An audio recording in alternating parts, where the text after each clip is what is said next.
Collin, Josh?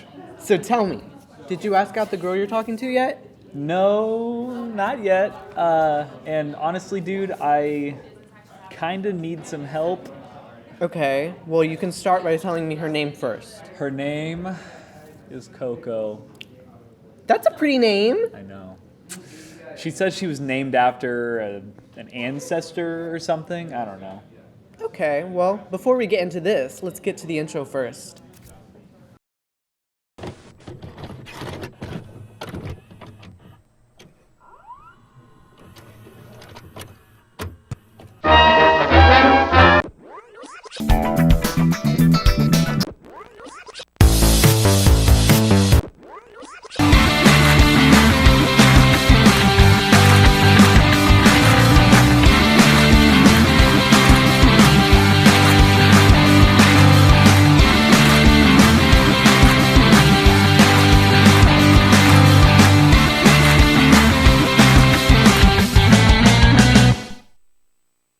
Hello, everyone, and welcome back to The Real Deal, Ball State's premier entertainment news show.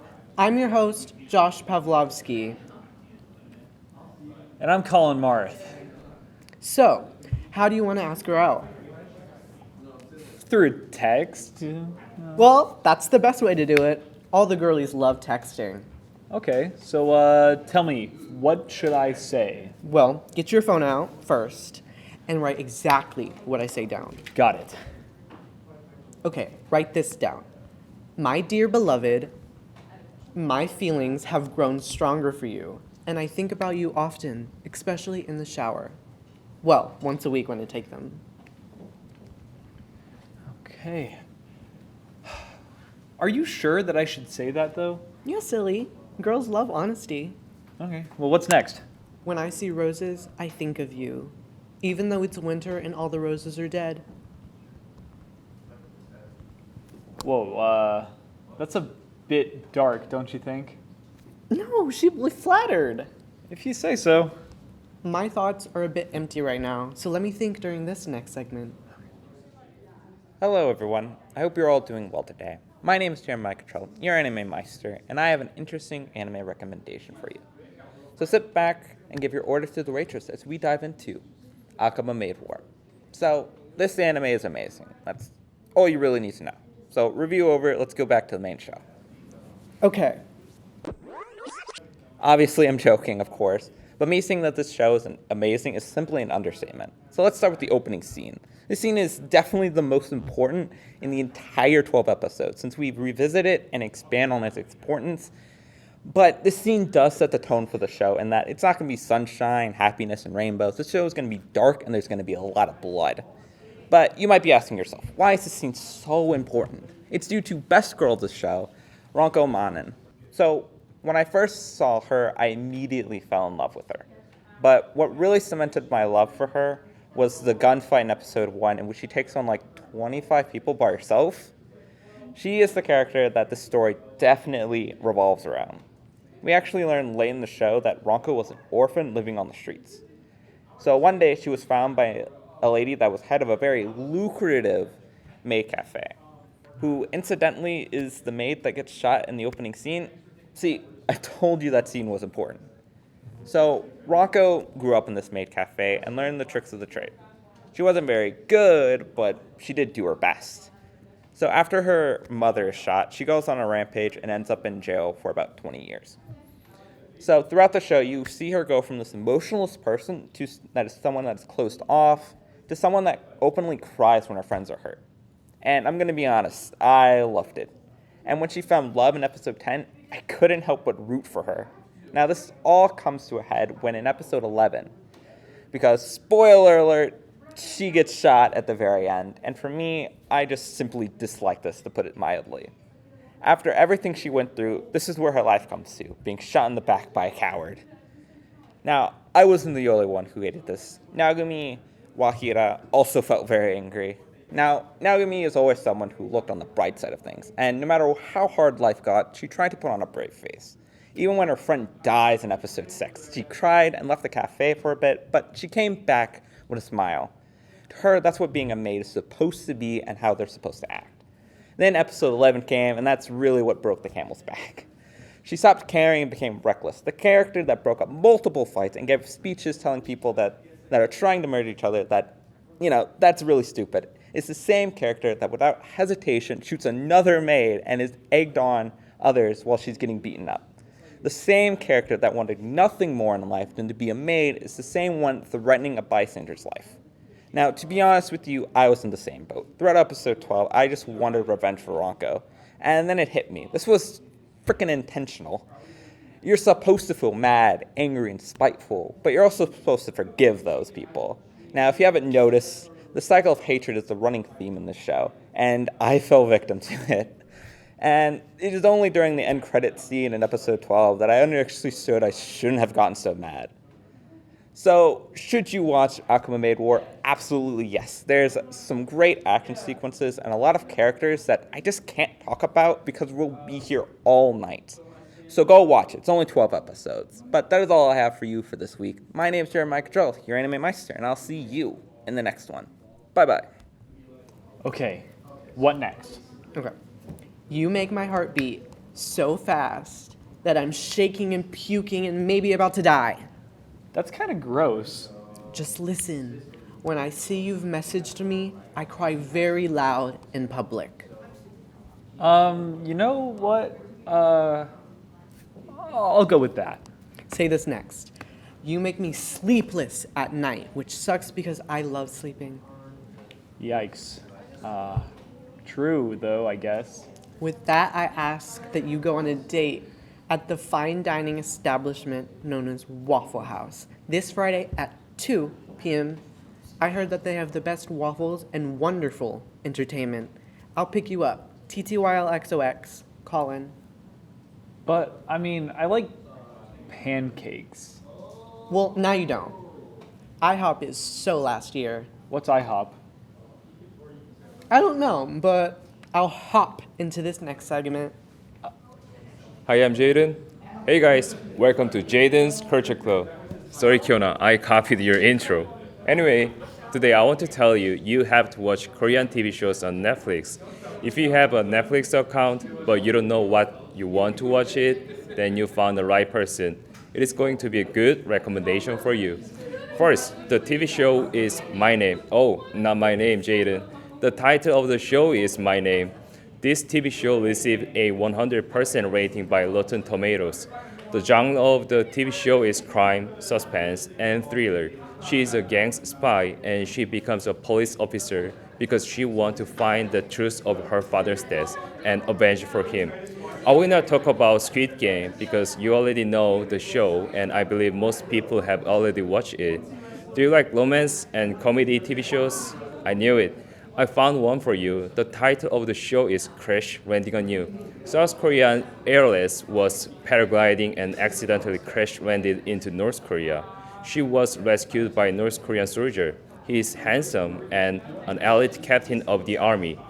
They fall in love and cross the border into South Korea. Okay, this is all I've prepared for you. Do you want to listen more recommendation? Don't worry. I will be back soon. Thank you for listening. I wish you stay well. See you next time. Okay, and send. No, I wasn't done yet. What? I already sent it. JK, got him. LOL. You're so funny. Now we wait. I don't know how long I can wait. Dude, just chill out. Be patient. She'll respond soon, I'm positive. Okay, all right. Stop that. Okay, all right. I'm done. I have to. No more checking phone. Hey, give that back. I'm keeping it through the next segment while we wait for her to text back. Rihanna has returned, and it was worth the wait. Let's do this.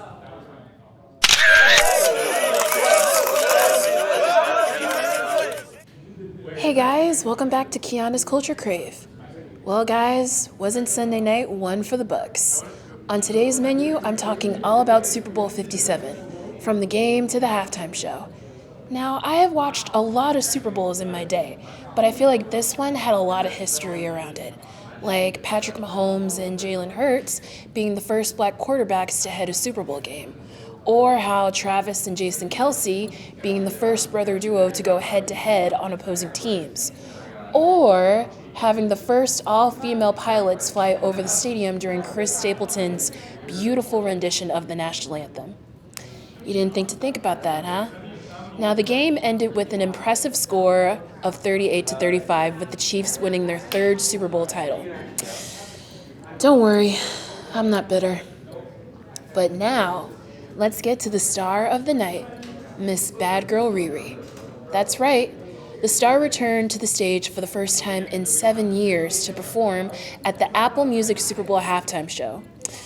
Now, the thought of it not being the Pepsi Super Bowl halftime show, that I will never understand.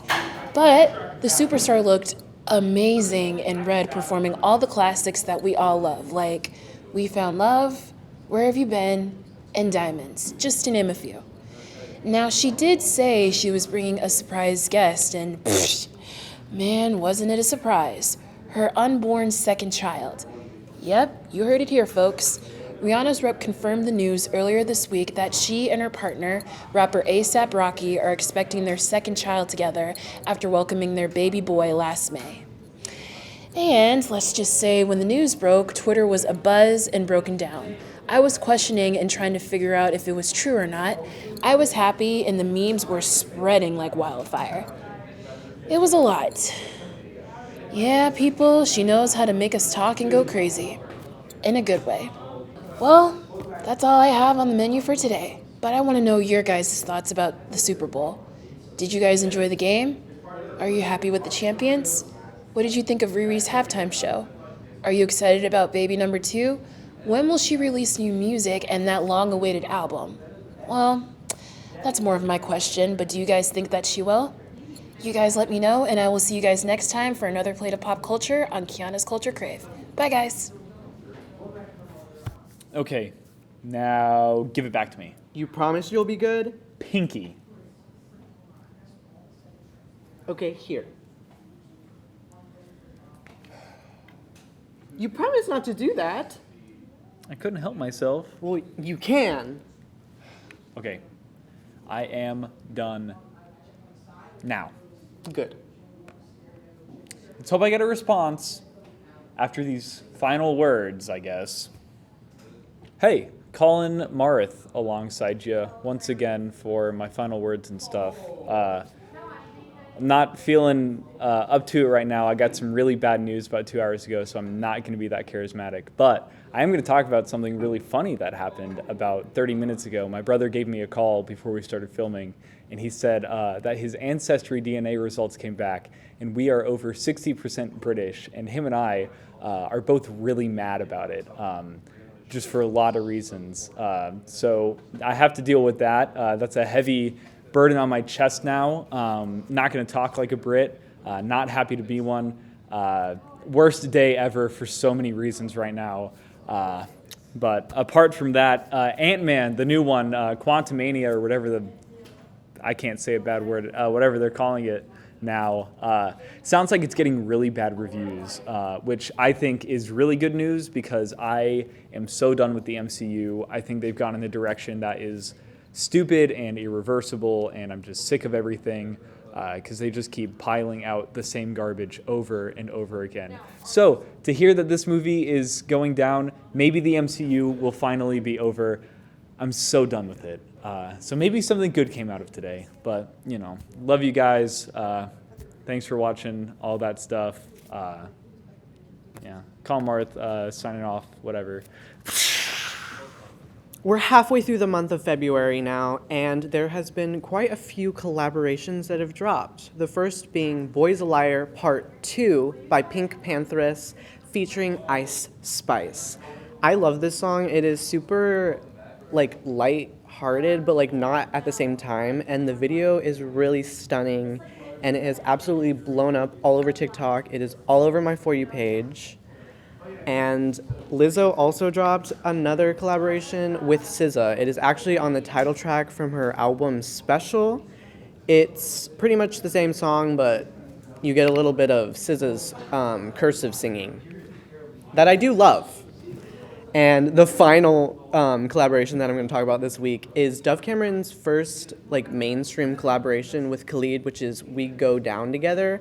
I think it has a beautiful sound to it and reminds me of Khalid's collaboration with Billie Eilish back in the day called Lovely. They both have beautiful somber tones, and it's really great getting to see Dove branch out into other avenues of her career and see that Khalid is still going strong after all of these years. So yeah, I hope you give them a listen, and I can't wait to see what other collaborations and tracks drop this month.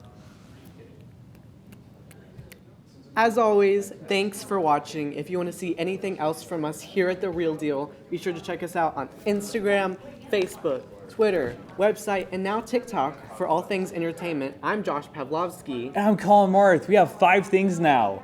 Thank you for watching. Hey, she texted back. No way! Yeah. What'd she say?